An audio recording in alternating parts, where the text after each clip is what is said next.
آپ تمام کو حاجیوں کو جو آج حج پر جا رہے ہیں اپنی جانب سے آپ کو مبارکباد دیتا ہوں، اور جیسا کہ آپ اور ہم علماء کرام کے بصیرت افروز خطابات سے اور ان کی کتابات سے ہم کو معلومات حاصل ہوئی ہیں کہ اللہ سبحانہ و تعالیٰ سورہ آل عمران میں یہ ارشاد فرماتا ہے کہ جو حج کرنے کی جس کے پاس استطاعت ہے وہ حج کرے، اور جو شخص باوجود اللہ کی تمام نعمتوں کے حج نہیں کرتا تو اللہ فرماتا ہے کہ اللہ بے شک بے نیاز ہے سارے جہاں سے۔ اور یہ حج اسلام کا ایک 5واں رکن ہے جس میں جسمانی اور مالی عبادت پوری ہوتی ہے، اور اللہ کے رسول صلی اللہ علیہ وسلم نے یہ ارشاد فرمایا کہ اگر تم غنی ہونا چاہتے تو حج کرو، اور ایک اور حدیث میں آیا کہ تم غنی ہونا چاہتے تو حج کرو، اور اگر صحت چاہتے ہو تو سفر کرو۔ تو میں مبارکباد دیتا ہوں ان تمام حاجیوں کو جو آج انشاءاللہ تعالی اور پھر آنے والے دنوں میں یہاں سے اسٹیٹ حج کمیٹی سے روانہ ہوں گے۔ میری اللہ سے دعا ہے کہ اللہ سبحانہ و تعالی آپ کے اس حج کو قبول کرے، اور جیسا کہ آپ جانتے ہیں کہ حج سب سے بڑی چیز، حج کی جو چیز ہے وہ صبر ہے، اور آپ حج کمیٹی سے جا رہے ہیں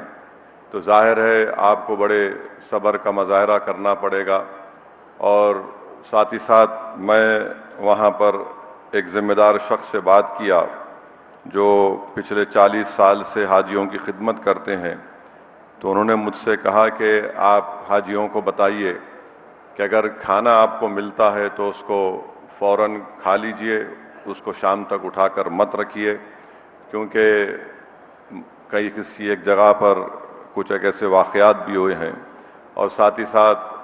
آپ اپنے ساتھ الیکٹرول لے کے جائیے، وہاں پر کافی گرمی ہے۔ اور تیسری بات یہ ہے کہ جب آپ مزدلفہ جائیں گے تو مزدلفہ میں گروپ کی شکل میں آپ بیت الخلاء کو جائیے، کیونکہ واپس آنے میں بیت الخلاء کے کئی دروازے ہوتے ہیں، مزدلفہ میں ہزاروں لاکھوں لوگوں کا ہجوم ہوتا ہے، تو گروپ کی شکل میں جانے سے واپس آنے تک آپ جس مقام پر ٹھہریں آسانی ہوگی۔ اور پھر جس دن آپ کو کنکر مارنا ہے شیطان کو، تو بہتر یہ ہے کہ آپ لوگ فوراً فجر کے بعد مت نکلیے، رکیے تھوڑا، ظہر کے بعد جا کر آپ شیطان کو کنکر ماریے، دھوپ بھی کم ہو جائے گی۔ تو یہ اہم چیزیں ہیں، میری گزارش ہے کہ آپ اس پر غور کریں۔ اور بہت سے میں دیکھا بہت سے ضعیف حضرات بھی الحمدللہ حج کے لیے جا رہے ہیں، تو رسول اللہ صلی اللہ علیہ وسلم نے حدیث شریف میں فرمایا کہ حج میری امت کے ضعیف لوگوں کے لیے ایک جہاد کی طرح ہے۔ اور میرے عزیز دوستوں اور بزرگوں، احادیث میں آیا کہ اللہ کے رسول صلی اللہ علیہ وسلم نے فرمایا کہ جس نے حج کیا اور پورے حج کے تقاضوں کو پورا کیا تو وہ ایسا نیک ہو جاتا ہے جیسا ابھی اپنی ماں کے پیٹ سے پیدا ہوا ہے۔ حدیث شریف کے الفاظ بھی یہ ہیں کہ جس نے حج کیا اور پھر اس کے بعد جو حج کے مناسک ہیں اس کو ادا کیا،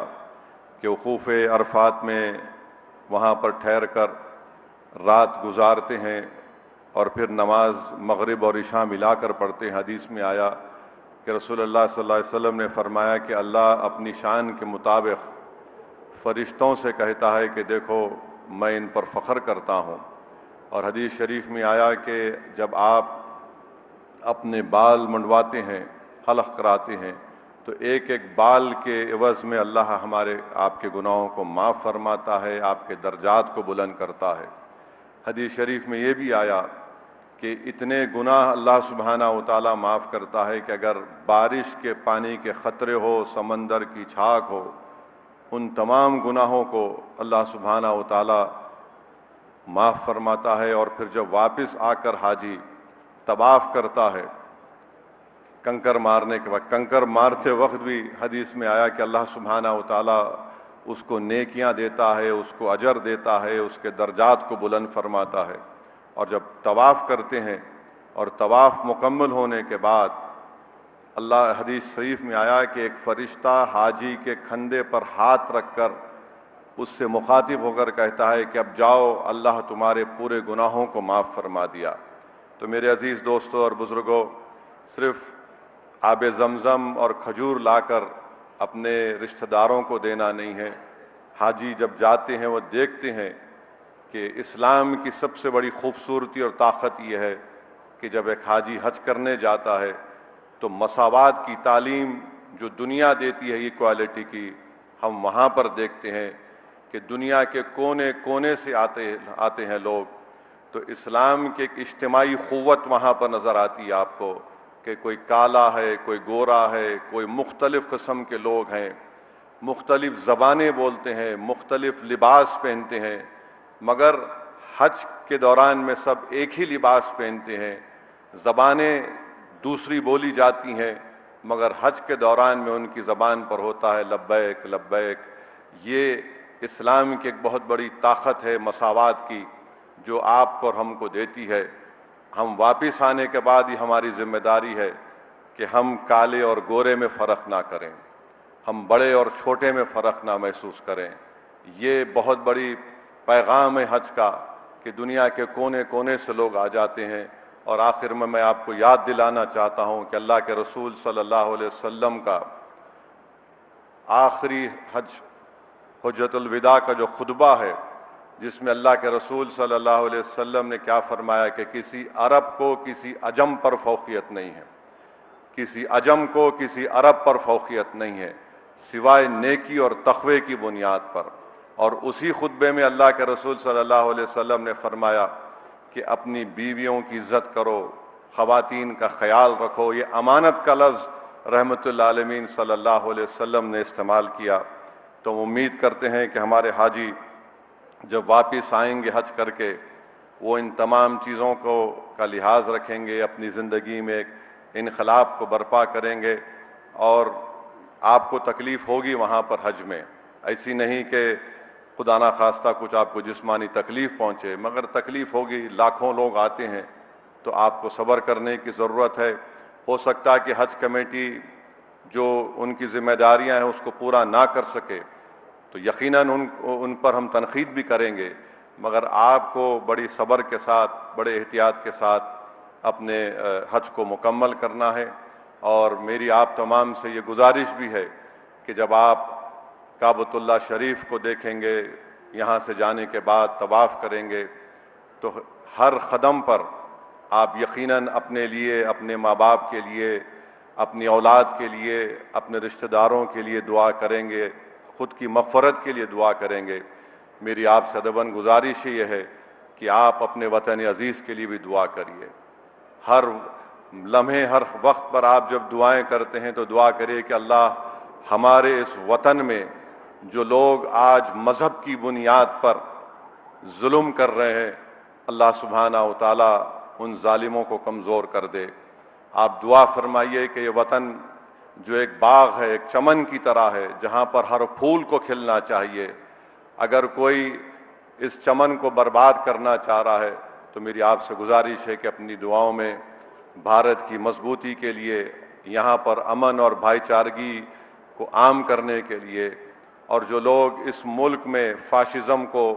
آگے بڑھانا چاہتے ہیں، آپ دعا فرمائیے۔ آپ اللہ کے مہمان ہیں، حاجی اللہ کا مہمان ہوتا ہے، ضیوف الرحیم کے نام سے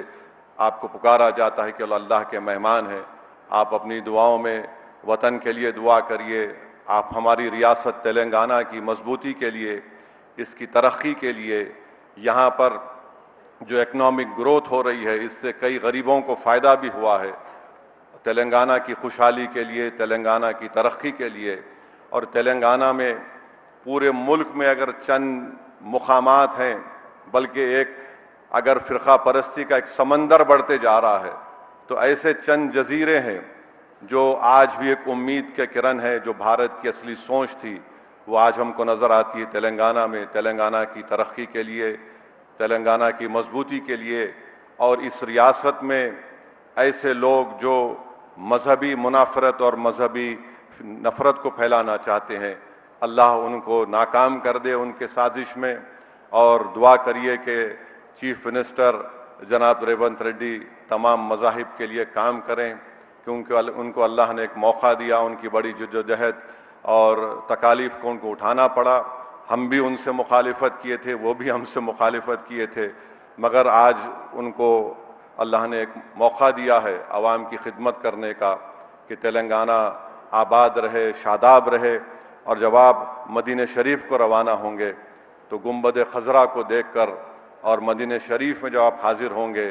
تو اس گناہگار کی طرف سے بھی اللہ کے رسول صلی اللہ علیہ وسلم کو ہمارا سلام پہنچائیے اور دعا کریے میری مغفرت کے لیے بھی